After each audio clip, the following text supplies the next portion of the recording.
小学生ぐらいの時に父の仕事のツアーのに一緒に連れてってもらって、そのインドネシアのガムラン伝統音楽とかにすごく触発されて、そういうなんか東南アジアのものって面白い、音楽面白いなとか、あとなんか影絵みたいなのがあって、人々が見てる雰囲気とか、そういうこの例えばアビナヤとかになるともうなぜみたいな、これはなんかどういう意味はさ、なんかこういう意味ですとか言われても、なんかどうやってやればいいのってなるから、その人たちのやってることとか文化とかを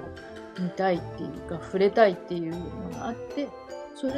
がすごくこうわーってなんか私に話しかけてくれてる、なんかお話聞かせてくれてるんだみたいな感じがすごくして、こ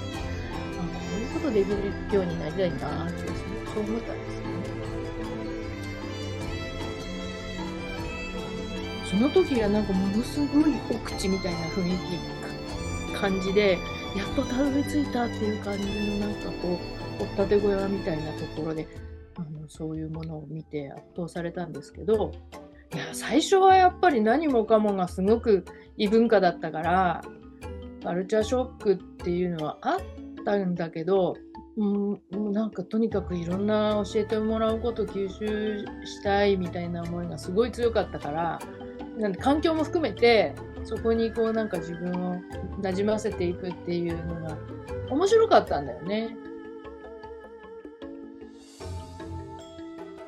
ケララの伝統芸能はまずお化粧の染料を作るところから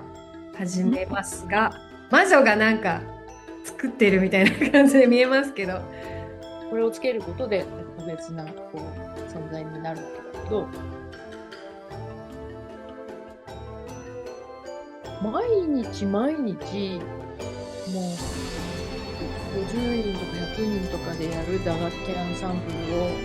お寺のお祭り、あっちのお祭りこっちのお祭りで毎日やってるの。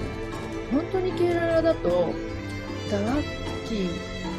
のこのなんか鳴り響く打楽器のアンサンブルみたいなのをもうこんなに血の中にこう入ってきちゃうぐらいの